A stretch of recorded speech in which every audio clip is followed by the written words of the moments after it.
And joining us now from Sydney is Benita Merciades. She's a former executive with the Football Federation Australia and a whistleblower against FIFA. And with us in our Washington, D.C. studio is Jason Davis. He's host of Soccer Morning at SiriusXM Radio, subscriber-based satellite internet radio service. Jason, let's start with you. To use the football parlance, did FIFA get a red card? Have they got a yellow card, or is it play on as usual? I think it's a yellow card. I think it is a warning sign for FIFA that somebody is watching them now. They have been long able to go about their business without any real oversight. It's a different question for Sepp Blatter, of course, and he is now, again, president of FIFA. But he's just won vindication considering the corruption charges that we've seen so close to the election, and yet he got... Okay, it nearly went to a second round. But... It nearly did. It did not, because ultimately Prince Ali decided to step out of the race, knowing he wasn't going to get the votes. But Blatter's support around the world, I mean, I think it's easy for us in the West to forget that his base of support is in a lot of developing countries, countries where football needs the sort of support that Blatter has been willing to give them, and respect as well. I mean, he has paid attention when many people in Europe and the Americas have not. Benita, I want to bring you in from Sydney. Thanks for joining us there. What's your reaction to the re-election of Sepp Blatter? You have testified against the organisation he now heads for a fifth time. Sorry, I'm losing audio a little bit, so I'm not quite sure the last bit of that question. But in terms of my reaction, it's not surprising at all. It's entirely expected, but of course it's disappointing. Why? Oh, I'm sorry, I've lost audio altogether. Okay, well, just let's pick it up with you, and maybe Benita will come back to us. Sure. Australia, after all, is a long, long way away from Washington, D.C. You know, you said we shouldn't be surprised. Sepp Blatter has a long tradition of growing the game outside of its traditional areas, Europe and into Africa, into Asia. That helped him.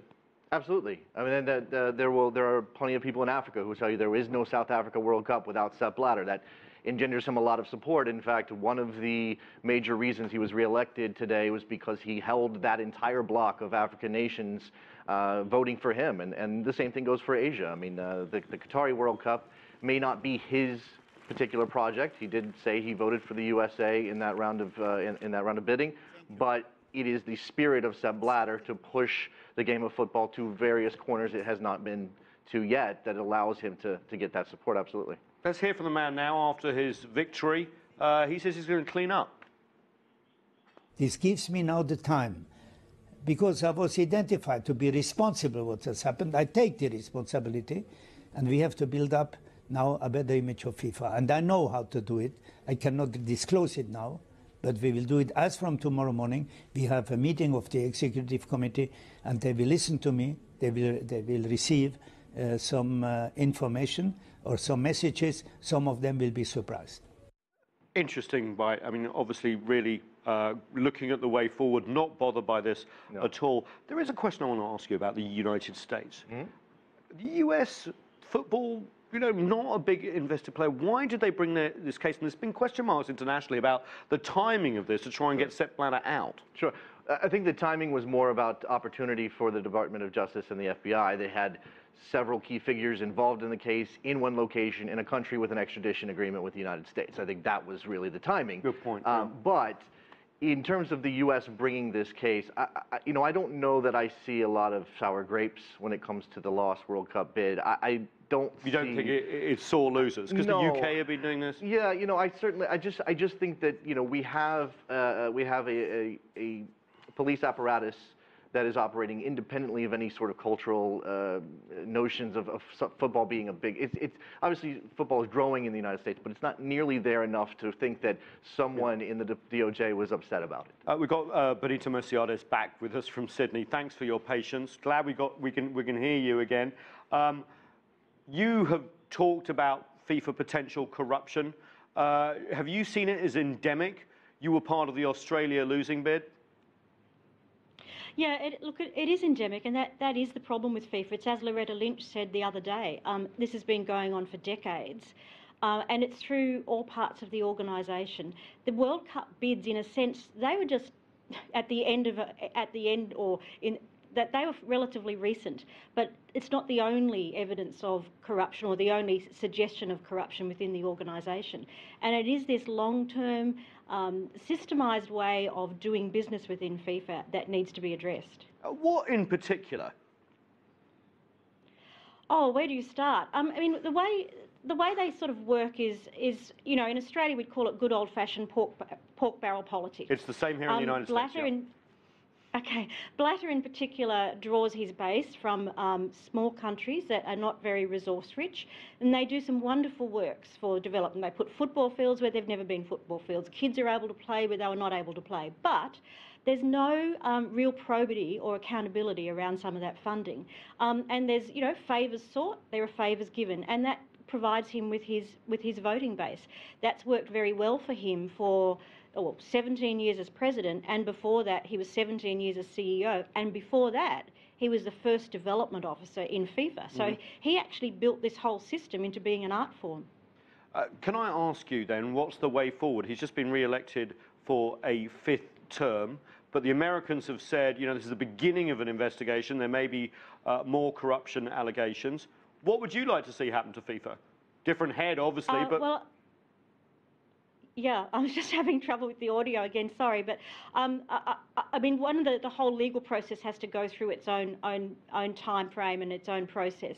But I'm involved with a group of people around the world under the banner of New FIFA Now, and what we're advocating is that there be systemic reform of FIFA, that we have a FIFA Reform Commission, much like there was with the Olympics in 1999, and an eminent person be brought in to completely overhaul FIFA statutes, their constitution, their committee structure, their committee membership, how the whole voting takes place, and then basically start again, because I don't think, you only have to look at what Blatter said in 2011 when he was elected, and I'll quote, he said, "I'm going to put FIFA's ship on the right course in clear, transparent waters." Well, that hasn't worked too well in the past 4 years.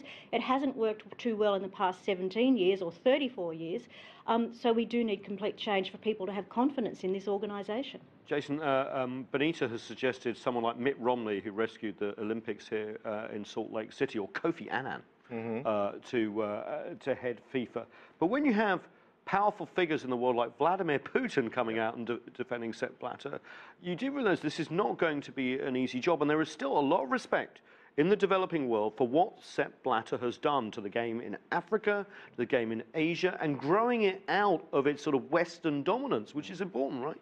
Absolutely, and you know, as to what Benita suggests, I mean, that is the way forward. It's just I don't know how we begin to sort of crack the facade that FIFA has up in order to get to that point, and she may have some suggestions, but when it comes to Sepp Blatter, he knows, he made the same ship analogy today in his victory speech that he made 4 years ago in 2011, and obviously he has not corrected the course. The ship is still quite adrift, so we don't have any expectations that he's going to do it himself.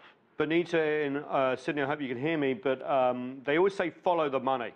And the sponsors are starting to get nervous, it seems. We've had Visa say they want a crackdown. They have big ones like Adidas and Coca-Cola who live on a wholesome image of their brands. Is that the way that Sepp Blatter may get down, is through the money? Look, I think it is. Sponsors are key. The only difference is, though, between the Olympics in 1999, where the US Congress played a very important role in putting pressure on the American sponsors, is that with FIFA, there are American sponsors and non-American sponsors, and they see these things a little differently. For instance, Gazprom is one of the sponsors of FIFA. But you do have some major American companies who are sponsoring FIFA, and there is a gap between their stated values related to business integrity and a commitment to the Universal Declaration on Human Rights, and an organisation that they fund. And I think, you know, this is why we say that we have to. It's a almost, you know, it's a posse coming towards them. It has to be governments working together, and I use that term loosely in terms of the government class, if I can put it that way. Sponsors and fans putting pressure on together to make this change happen.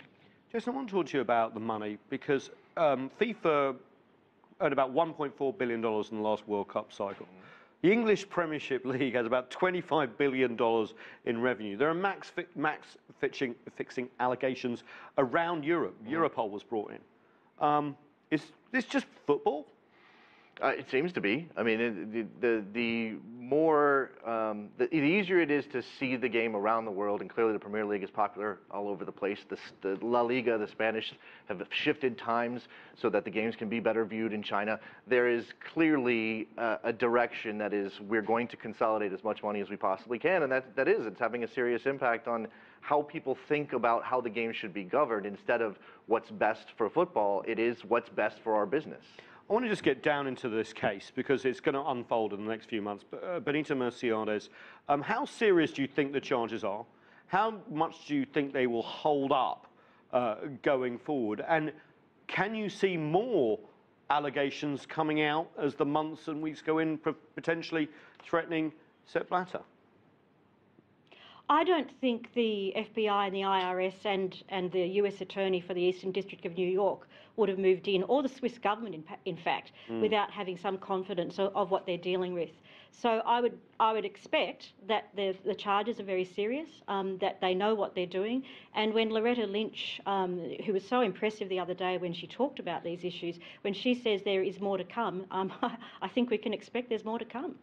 And the bids to Moscow and Qatar in 2018 and 2022, do you think they will be investigated fully? And is there a risk or a threat that these games, these cup could be re-awarded or the bidding process opened up? That would be a real shock. Look, it would be a shock because certainly FIFA under Sepp Blatter and with the people who are currently in power have said that those decisions will not be revisited. But if there is other work happening, for instance, by the Swiss government, by the US authorities in relation to these issues, and they find evidence, and you know there is a whistleblower in Washington also who has talked about some of these issues, if they find evidence to support that, then it has to be revisited because people do not, and mothers, fathers do not want their kids involved in a sport where sport is so important to societal values that is built on a foundation which has got no integrity.